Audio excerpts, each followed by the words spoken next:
Alright, what's the message for the collective today, please?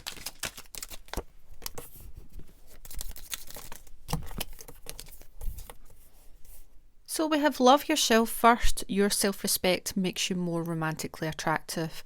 I feel here you've been putting a significant connection first, before your own needs. So perhaps you get into a relationship, you lose yourself in that relationship, and it's always about the other person.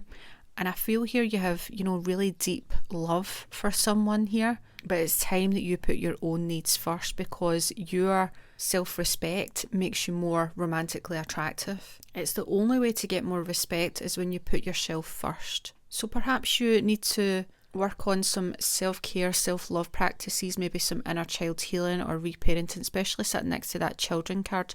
Your love life is being affected by children. So this could be your inner child, or perhaps growing up, your parents may have been emotionally distant or very critical. You might have grew up in some sort of dynamic like that. So when you grow up, you seek out partners that kind of need to be saved, or they need to be coddled or looked after. All right, so ask yourself, what's the kind of pattern that runs through the connections, the relationships that I've had in my life. Perhaps for some of you, it's been you attract people that always need care, or you feel like a caregiver, you feel like someone's mother or someone's father, right?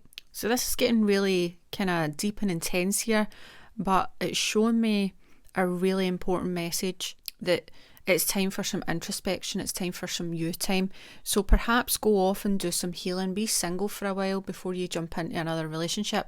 There's someone here who's jumping from relationship to relationship to relationship, never really doing any sort of healing work, so just attracting the same people.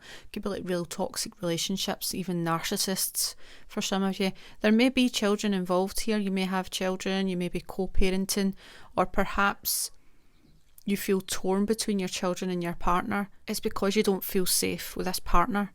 It's like you don't trust this partner to perhaps be around your children or look after them properly. There's just this sense of unease. It's as if you're with someone here who aggravates or agitates your nervous system. You may feel like you're walking on eggshells. Also, this person that you're in a connection with could be prone to tantrums like a child. Does that make sense? Let me know if this resonates.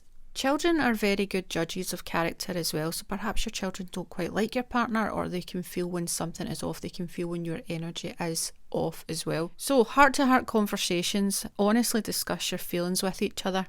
It's time to be mature about this, and for some of you, you may feel like when you have kind of heart-to-heart conversations or you talk about your feelings, it ends up in an argument. Someone here cannot talk about feelings. They don't like feelings.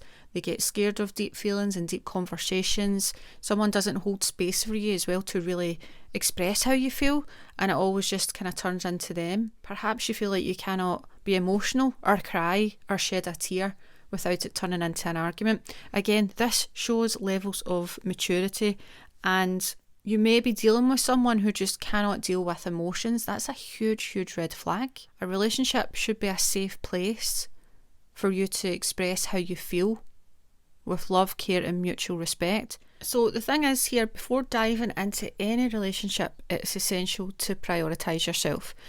When you constantly put someone else's needs before yours, you lose sight of yourself. It's like you're always the caregiver, the fixer, the one who sacrifices, but again, here's the thing, loving yourself and respecting yourself is what really makes you attractive. Maybe you've been through relationships where you've had to give your all but ended up feeling drained or unfulfilled. So it's time to flip the script and start focusing on your own well-being here, and that might mean taking some time for self-care, doing inner work to heal past wounds, or maybe even just taking a break from dating to figure things out. If you've noticed a pattern of your attracting partners who rely on you for everything or who seem emotionally immature, it's time to pay attention to that. Your inner child might be seeking validation or trying to fix past dynamics where you felt unseen or unloved. It's okay to set boundaries here and have those deep and meaningful conversations. If your partner can't handle emotions, or if they're always turning things into an argument, it's just a red flag. As I've said, a healthy relationship should be a space where both parties can express themselves openly and respectfully. So take a step back here and reflect if this resonates, and really prioritise your own growth and happiness at this time. So the advice from Spirit is to prioritise yourself and set clear boundaries. Learn to say no when something doesn't align with your needs and values, because setting boundaries is essential for healthy relationships. Also, reflecting your patterns. Take a look at your past relationships and notice if there's any sort of reoccurring patterns. Communication is key. That is, obvious here. And seek support, if you're struggling, especially if you do have past trauma or emotional wounds. Consider maybe seeking some kind of therapy or talking to someone that you trust. And, lastly, just take time for yourself. Don't rush into another relationship. Take time to focus on yourself, your goals, and your own well-being before jumping into something new. Alright guys, that's what I have for you for today. As always, please like, share and subscribe, and take care.